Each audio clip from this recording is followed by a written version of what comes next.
अभी बैसा प्रखंड से एक बहुत बड़ी खबर निकलकर सामने आ रही है, जहां विधायक अख्तरुल ईमान द्वारा बैसा प्रखंड में सोमवार को करोड़ों की लागत से बनने वाली 3 सड़कों का शिलान्यास किया।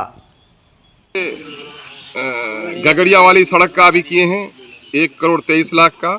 एक खाताटुली वाली सड़क है, उसको 1,38,00,000 का। ये सड़क है जो 1,28,00,000 का, जिसका अभी हम शिलान्यास करने के लिए आए हैं इन सड़कों का। और हम इस मामले में अपने आप को सौभाग्य समझते हैं कि हमारे इलाके की जो पुरानी सड़कें हैं और जो अंडर मेंटेनेंस की थी, उनका पीरियड पूरा हुआ, तो अब उसको फिर दोबारा रिपेयर करने का जो मौका आया है, उसमें हमारी अच्छी खासी सड़कों का निर्माण हो रहा है। और हमारे यहाँ जो अभी दूसरी बड़ी सबसे समस्या है, यहाँ से लेकर के आपका खाड़ी तक जो सड़क है आपकी, प्याजी से खाड़ी और अनगर से लेकर के आपका धर्मबाड़ी तक, ये सड़क जो PMGSY फेज 3 में है, मैंने आज ही बात की है, वो टेंडर में बिल्कुल जा रहा है मामला और जल्द ही उसका भी निर्माण होगा। हमारी कोशिश है इलाके की शक्ल सूरत और तस्वीर बदले।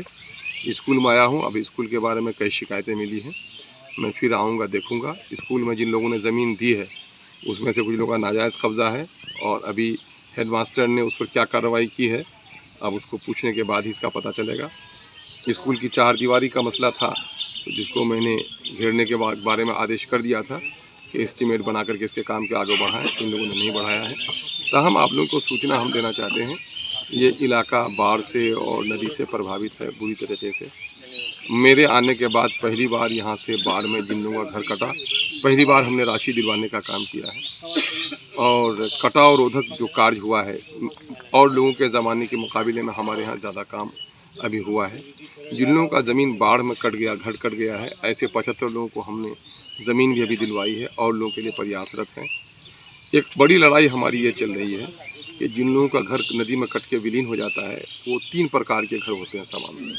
एक पक्की होता है, एक कच्ची मकान होता है, एक झोपड़ी है। झोपड़ी टेम्पररी शेड को कहते हैं, जो बैल वगैरह को घास खिलाने के लिए करते हैं। ये बेईमान लोग हैं, कुछ कर्मचारी लोग, जिन लोगों ने हमारे उन लोगों का घर, जिनका घर कच्ची है, उनको भी झोपड़ी लिख दिया। उसकी वजह से उनको सिर्फ 4100 रुपये मिल पाए। अगर वही कच्चा मकान लिखा जाता तो उनको 95,000 रुपये मिलते। अभी कई लोगों को पक्का मकान का 95,000 रुपये मिला है। हम गांव समाज के लोगों को जागरूक करना चाहते हैं कि हमारे बच्चे मोबाइल देखते हैं, फिल्में देखते हैं, गाने देखते हैं, खेल देखते हैं, लेकिन उसको सरकारी योजनाओं का कोई पता नहीं। और जब तक आप सरकारी योजनाओं का इन्फॉर्मेशन आपके पास नहीं होगा, आपका गाँव तरक्की नहीं कर सकता है। और मैंने बार बार लोगों से कहा और आज भी आप लोगों के माध्यम से लोगों तक ये संदेश पहुंचाना चाहता हूं कि जिनका घर पिछले साल कट गया है, उनको अगर पैसा नहीं मिला है, आज भी वो CO के यहाँ आवेदन दें, उसकी प्राप्ति लें। उस पर कोई कार्रवाई नहीं होती है तो उसकी प्राप्ति को लेकर के हमारे पास आएँ। हम जीते ही इस काम के लिए हैं कि इलाके के पिछड़ेपन के निदान के लिए, सरकारी योजनाओं को ज़मीन पर उतारने के लिए, कमज़ोरों और निस्सहाय लोगों के लिए जो सरकार की स्कीम है उसको लागू करने के लिए, इसके लिए हम प्रयासरत हैं।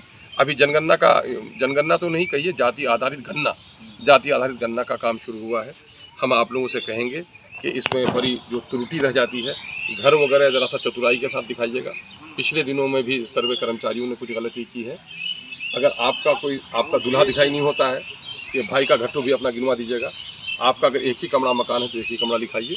अब भाई का जोड़ जाड़ के 3-4 कमरा मत लिखाइए। मुमकिन है कि ये आपके गरीबी का पैमाना नापने का भी पैमाना हो, है ना। सरकार को तो चाहिए था कि आर्थिक गणना भी इसके साथ हो जाता सही तौर पर, लेकिन नहीं हो सका है। अपनी जाति के लिए अलग अलग जाति का अलग अलग कोड दिया गया है।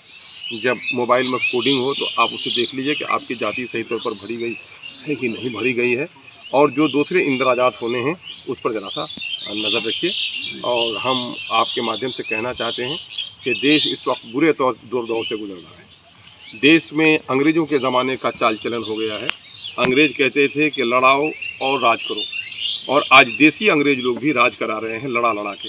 हमको और आपको ये देखना है कि लड़ने में हमारी भलाई है या शांति में है।